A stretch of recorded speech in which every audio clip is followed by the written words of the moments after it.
लड़ो मत, लड़ो मत।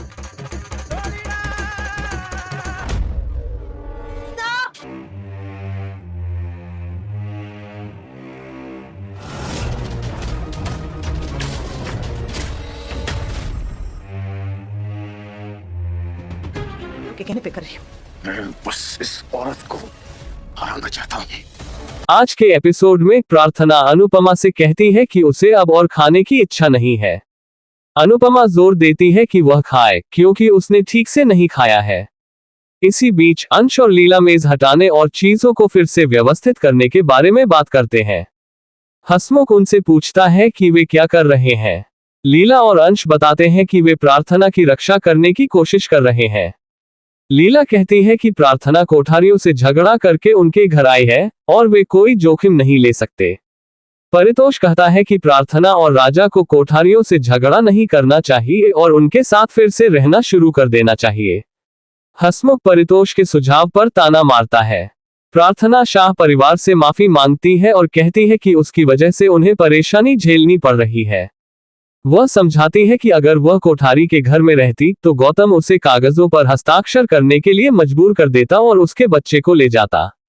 अनुपमा प्रार्थना को शांत करती है और उसे भरोसा दिलाती है कि वह कोठारी परिवार से बात कर सकती है और जब चाहे उनसे मिलने जा सकती है। अंश प्रार्थना को आश्वासन देता है कि परिवार उसकी देखभाल अपनी जान से भी ज्यादा करेगा। इसके अलावा हसमुख अनुपमा से मुंबई न लौटने का अनुरोध करता है। अनुपमा कहती है कि उसके लिए वापस जाना जरूरी है, लेकिन उन्हें भरोसा दिलाती है कि वह मकर संक्रांति का त्योहार मनाने के बाद ही वापस लौटेगी। वह ये भी सोचती है कि उसने अभी तक रजनीकांत से बात नहीं की है। भारती रजनी को चाय पिलाती है और अपना पहला त्योहार मनाने के लिए चौल जाने की अनुमति मांगती है। रजनी उसे अनुमति दे देती है। हालांकि वह मकर संक्रांति पर कुछ बड़ा करने की गुप्त योजना बनाती है। वसुंधरा प्रार्थना पर अनुपमा के बहकावे में आकर कोठारी घर छोड़कर शाह परिवार के साथ रहने का आरोप लगाती है। वह राजा को भी दोषी ठहराती है। मीता कहती है कि अनुपमा ने राजा को मुंबई बुलाया और उसे बहकाया।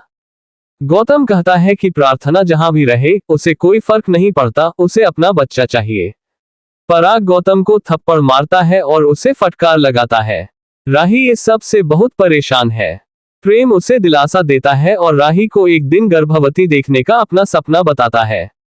हालांकि वह ये भी मानता है कि वह अभी पिता बनने के लिए तैयार नहीं है, क्योंकि वह सफल होना चाहता है और अपने बच्चे को एक अच्छा जीवन देना चाहता है।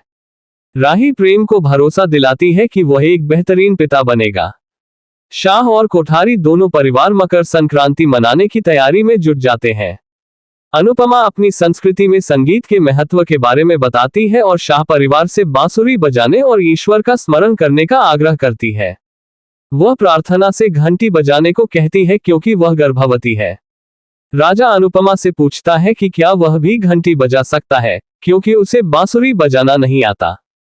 अनुपमा उसे समझाती है कि कोई बात नहीं, क्योंकि ईश्वर तो केवल प्रयास देखता है।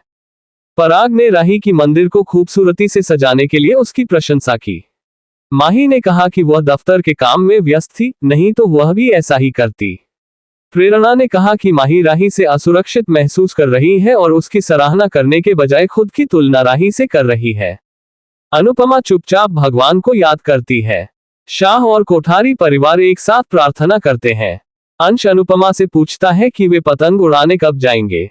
अनुपमा जवाब देती है कि वे प्रसाद ग्रहण करने के बाद जाएंगे। परितोष अपने व्यवसाय को बढ़ावा देने के लिए पतंग उड़ाने का फैसला करता है। अनुपमा और लीला उसका मजाक उड़ाती हैं।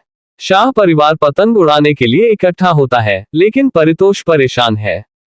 अनुपमा परितोष को व्यापार में समझदारी से काम लेने की सलाह देती है और उसकी मदद करने का फैसला करती है। वह करण को पैसे देती है और उससे कहती है कि वह परितोष की कंपनी का नाम दूसरी पतंगों पर भी इस्तेमाल करे। पतंगबाजी के उत्सव के दौरान शाह और कोठारी परिवार आपस में टकरा जाते हैं और इसे एक प्रतियोगिता में बदल देते हैं। पराग अनुपमा की पतंग काट देता है। अनुपमा पराग की जीत का जश्न मनाती है। हसमुख अनुपमा से पूछता है कि क्या उसने जानबूझकर हार मानी। अनुपमा स्वीकार करती है कि उसने परिवार में सौहार्द बनाए रखने के लिए ऐसा किया। पराग अनुपमा से कहता है कि वह हमेशा नहीं जीत सकती। अनुपमा जवाब देती है कि चूंकि पराग जीत गया है, इसलिए उन्हें साथ मिलकर जश्न मनाना चाहिए। वह सोचती है कि त्योहार भूलने और क्षमा करने का सबसे अच्छा समय होता है। कोठारी और शाह परिवार एक साथ गरबा नृत्य करते हैं।